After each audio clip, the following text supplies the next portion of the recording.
Hello everyone, welcome to today's video where we have the BMW S1000R in front of us, complete with the full aquapovic exhaust system.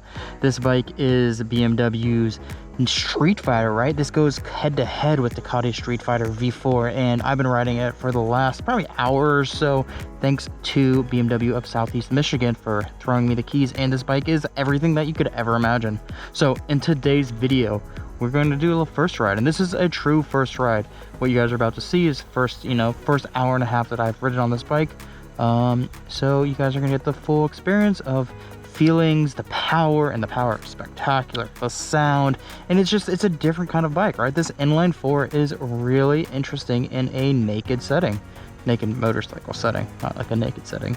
That's something different. So that being said, go keep watching. Let's jump to the video.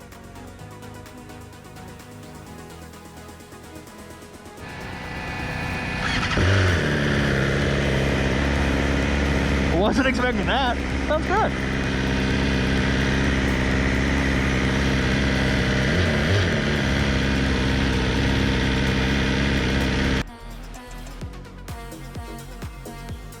While I wish I was on some beautiful back roads in the south of France exploring this lovely motorcycle from BMW, I'm actually in Pontiac, Michigan, which is a small city a few miles west of Detroit. Alright, so I'm sure most of you are interested in the performance of a 1000cc inline 4 naked motorcycle, so let's start there. Compared to the previous generation of the S1000R, BMW focused on upgrading the engine by focusing on reducing the overall weight, while also bringing the bike into Euro 5 compliancy. BMW did this without playing into the horsepower games that Ducati and the other naked motorcycle manufacturers play. Right, so peak power is still 162 brake horsepower at about 11,000 RPM, and torque is now 84 pound-feet at 9,250 RPM. And while BMW has stated multiple times that they could easily put the 205 horsepower engine that sits in the S1000RR into the S1000R, they've also mentioned that the world does not need a bike like that, and that those speeds should only be used on a track where their S1000RR shines. A little first-hand experience on this bike really goes a long way in understanding, right? The power that this engine puts out it's delicious, right? It's really strong through the mid-range, and torque and control makes even the most boring roads fun, right? There's no highway on-ramp that this bike fears, and that's for sure. The aquapovic titanium silencer is standard on the M model only, and while it sounds good, I don't think it has the same excitement that you get out of KTM or Ducati, right? I've read a lot of people's reactions to this exhaust on this bike, and I feel like it's really not warranted. While no motorcycle is perfect, BMW has had enough complaints on the previous version of the S1000R that they found some adjustments that were warranted, right? First off, they added longer gearing in the top 3 gears. And now we come to a segment on this video where I call knowledge transfer, right? And I want to talk to what does long gearing refer to, right? Long gearing or tall gearing is when a bigger sprocket is fitted inside the gearbox or a smaller rear sprocket to raise the final drive ratio, right? So raising the gearing means lowering the ratio. This raises the speed that will be able to be achieved in each gear, lengthening the time you can spin in each gear before you needing to shift. Now that that's over, back to performance, right? So back to the changes that BMW did to the new S1000R. They added a new 6.5-inch TFT display, which is just stunning, right? It took me quite some time to understand that the left grip dial is more than just for show, but it's actually used to navigate the menus. I thought it was touchscreen for a little bit. It was one of those mistakes. It was honestly not the most intuitive design though, and it's that or I'm an idiot, so maybe a combination of two. But in addition to the longer gearing, the TFT display, BMW added a new suite of rider aids that are all managed by a 6-axis IMU.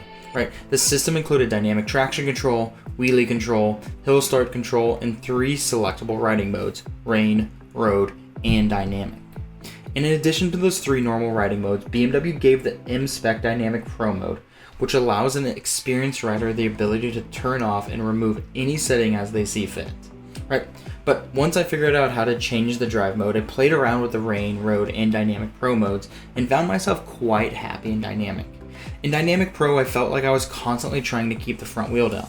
While I probably looked cool heading down the road, I was not enjoying riding a bike that I did not own at that level. And to kind of top off, right, BMW was able to shed 15 pounds off their previous model and a full 26 pounds off the M Sport version. Now let's talk about features. Now, no matter your height, BMW has you covered. The standard seat is 32.7 inches, which I found to be quite comfortable. Right, I'm 5'9" and I was able to flat foot on both sides of the bike, and that gives an extra sense of safety. And if that's too high or low, there's also a 31.9 inch and a 33.5 inch seat option. Something else that I like is that there's no pill-in seat or pill-in pegs. Instead, the S1000R comes with an attractive solo-only tail unit. However, when you purchase the S1000R, you can opt for a pill-in seat and pegs kit, with the pill-in seat now 0.4 inches thicker. And the BMW branded brakes, no longer Brembo, are the same as they found on the BMW S1000RR. And the M model comes with slightly thicker disc for track riders, right? Up from 4.5mm to 5mm. And while I did not experience the heated grips, I did play around with the cruise control, and it's still a foreign concept to me, and I was not able to get it engaged. And I'm sure if I watched a video or picked up the bike manual, I'd figure it out real quick. But everything was there and I thought it would be simple. My mistake.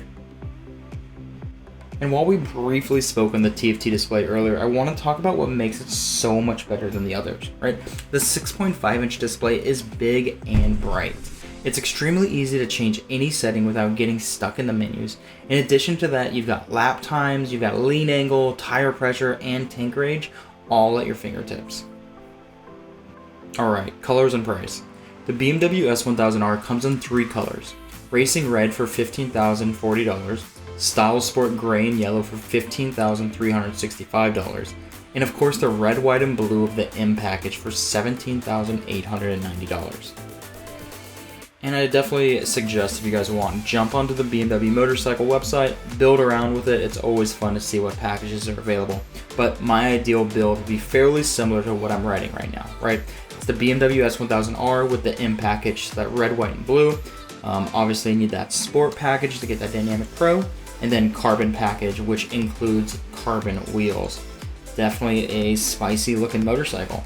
And all of this doesn't come cheap, obviously, with an MSRP of $22,690. But that's almost $8,000 cheaper than a Ducati Streetfighter V4 S with the similar Akrapovic slip-on. So, all in perspective. Now to wrap things up a bit, here's a list of the things that I don't like about the bike, right? The difficulty to remove the low fuel warning on the TFT display. And while this was user error, it was part of my experience, so it's worth talking about. Because for the life of me, didn't understand how to control the menu until I fumbled around and it started working. And now the second part. I don't know if it's just me, but I don't think it's an attractive motorcycle, right? It's a good looking motorcycle, but it doesn't have the same brashness that I would hope a 160 horsepower naked bike would have. The Streetfighter V4 has wings. Why does this bike not have a single wing? For the competitor set, I kind of wanted something a little more aggressive, but I feel like BMW kind of slots into like an adult version of the bike, while the Streetfighter is very like hooligan-esque. And if you have a list of things you don't like, you should always have a list of things that you do like, right? Some of the things that I like, the on-off switch with the keyless ignition makes starting the bike so nice, and this is becoming more and more common, but when you have your gloves on and you don't want to fumble around trying to pull your key out of your pocket, it's just so useful. In addition to that, the inline 4-cylinder engine paired with this transmission made for one of the smoothest experiences I've ever had on a bike, right? No matter what I was doing, there was never a harsh or a jerky shift. In addition, I like that this bike does not come with passenger seats and pegs as standard, but instead it's a separate package, right? I don't like to ride with people on my bike due to the fear of their safety. So it's nice that I don't have to be shady when I just don't want someone on my bike. I always can just say, hey, one seat, you're gonna have to go find yourself another ride. Now, final thoughts. While BMW's S1000R is their version of the ultimate naked motorcycle, I think this bike is so much more than that. It's got heated grips, it's got cruise control, active suspension, comfortable riding position, better gearing for less vibration and increased miles per hour. It's definitely a naked bike, but it's also, so close to being, a few bags and a windshield away from being one of the sportiest tourers ever made.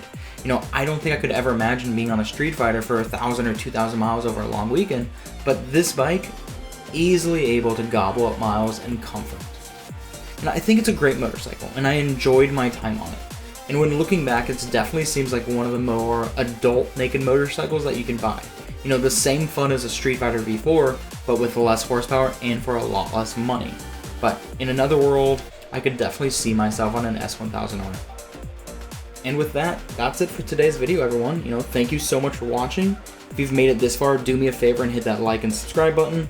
This helps me as I push to grow my channel, and it helps you to be alerted to when I release new weekly content. Alright all, go out there and ride safe.